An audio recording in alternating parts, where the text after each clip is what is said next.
నామాన్ని మహిమపరచడానికి, దేవుడి నామాన్ని స్తుతించడానికి లూసిఫర్ ను దేవుడు ఆరాధన చేయడానికి ఉంచాడు. గాబ్రియల్ దూత సమాచారము ఇచ్చే దూతగా దేవుడు ఇచ్చాడు. కానీ ఇక్కడ మనం చూస్తున్నట్లయితే ఇక్కడ లూసిఫర్ ఏం చేసినదంటే దేవుడికి వచ్చే ఘనతలన్నీ నాకే చెల్లుతానే అనే మత్సరము తనలో పడి ఉన్నది. చూడండి, ఇప్పుడు అంటే నేనే దేవుడి కంటే గొప్ప అన్న మత్సరము చేత లూసిఫర్ ఇప్పుడు ఎక్కడున్నది? పాతాళములో త్రొక్కివేయబడి ఉన్నది. దేవుని నామానికి మహిమ కలుగును గాక. హల్లెలూయా. అంటే మన జీవితంలో మన యొక్క మన యొక్క ప్రధానమైన జీవితంలోనికి మనం వచ్చినట్లయితే, లేకపోతే ప్రధానమైన ఆ వాక్యంలోనికి నువ్వు నడిపించబడుతున్నట్లయితే, అప్పుడు అక్కడ నీకు ఏమి కలుగుతుందంటే మత్సరం అనేది ఎముకలకు కుళ్ళు. నీ జీవ ఆయువులో దేవుని యొక్క శాస్త్రీయమైన మనసు కలిగి నువ్వు జీవింపబడుతున్నప్పుడు ఆ జీవితానికి మత్సరం ఏడైతే అది నీ ఎముకలకు కుళ్ళుగా ఉంటదంట. చూడండి క్లియర్గా మనం ఏ విధంగా బ్రతుకుతున్నామంటే మనకు పాత జీవితాన్ని తిరిగి దానిలోనికి నువ్వు నడిపించబడుతున్నావంటే నువ్వు పాతది వదిలేయమని చెప్తున్నాడు యేసుక్రీస్తు ప్రభువారు. నూతనముగా నువ్వు మళ్ళా జన్మించమంటే మనం తిరిగి నీ పాత జీవితాన్ని మళ్ళా నూతన జీవితంలోకి తీసుకొస్తాం.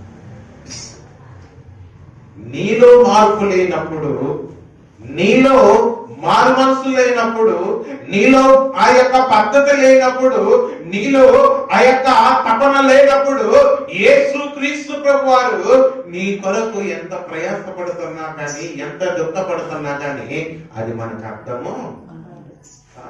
అందుకే అంటున్నాడు యేసుక్రీస్తు ప్రభువారు, సాత్వికమైన మనసు గలవాడు జీవమును కలిగి అంటాడు.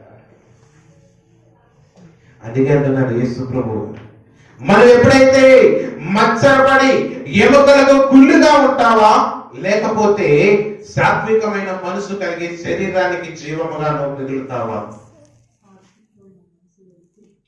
ఏ మనసు కలిగి నువ్వు నిలబడతావు? ఏ మనసు కలిగి నువ్వు జీవింపబడుతూ ఉంటావు? పరిశుద్ధాత్మ దేవుని యొక్క అభిషేకముల ద్వారా, లేకపోతే పరిశుద్ధాత్మ దేవుని యొక్క మాటల ద్వారా, లేకపోతే పరిశుద్ధాత్మ దేవుని యొక్క ఆ యొక్క విశేషముల ద్వారా నువ్వు ఏ విధమైన మార్పులోనికి నువ్వు వెళుతూ ఉంటావు, లేకపోతే ఎటువంటి పద్ధతిలోనికి నువ్వు వెళుతూ ఉంటావు? ఒకసారి ఆలోచించండి పిల్లలారా. నువ్వు ఆలోచించేది కరెక్ట్ అయితే దేవునికి అది మహిమ కలుగుతూ ఉంటుంది. నువ్వు ఆలోచించే పద్ధతి అది సరైనదంటే నీ ద్వారా దేవునికి ఘనత వస్తూ ఉంటది. లేకపోతే మనం మత్సరమైన జీవితం కలిగే జీవిస్తాం. మనం అనుకుంటాము ప్రతిదీ నాకే, మనసు తపన పడుతూ ఉంటది, అది నాకు కావాలి, ఇది నాకు కావాలి, ఈ లోకమంతట్లో ఉన్నాయన్నీ నాకే కావాలంటే ఈ లోకములో నువ్వు ఉండమంటాడు దేవుడు. అందుకే పిల్లరా, నీ సంవత్సరాది మొదలుకొనిలోనే నీ సంవత్సరంలో దేవుడు అద్భుతమైన క్రియల చేత దేవుడు నేను నింపబోతున్నాడు. దేవుడి నామానికి మహిమ కలుగును. హల్లెలూయా, హల్లెలూయా, హల్లెలూయా. అందుకే పిల్లరా, ఇప్పుడు మనం గమనిస్తున్నట్లయితే దేవుని ప్రేమ, దేవుడి యొక్క క్రియ అనేది మనలో ఉండాలి. అది మనలో లేకపోతే మన జీవితం అంతా చీకటిగా మారుతూ ఉంటది. అందుకే తన యేసుక్రీస్తు ప్రభువారు అలాగే మనం చూస్తే 18వ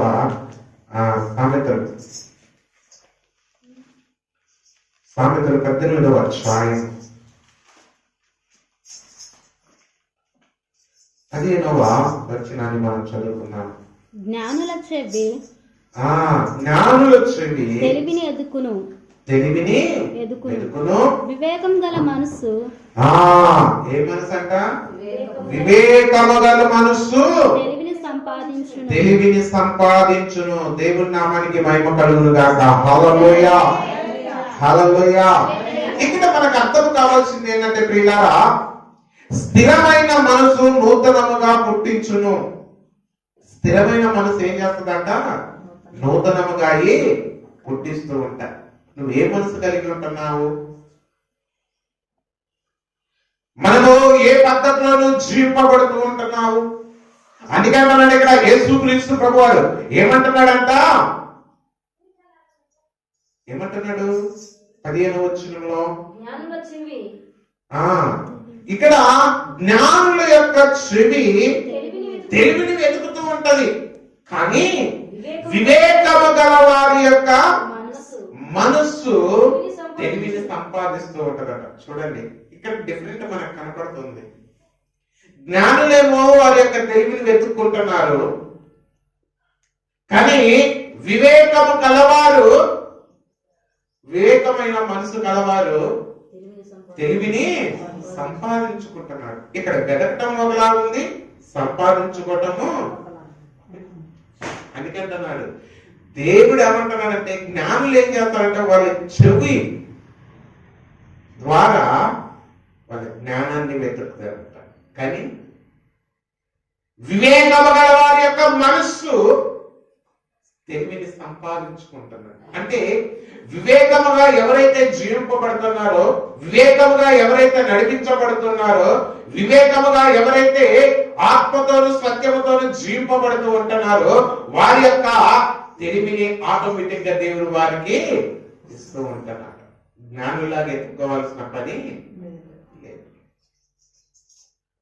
జ్ఞానుల్లాగా ఆ యొక్క తెలివిని సంపాదించేలాగా మనము ఉండకూడదు. అంటే తెలివిని సంపాదించుకోమన్నాడు, కానీ దేవుడు తెలివిని వెతుక్కోమని చెప్పలేదు.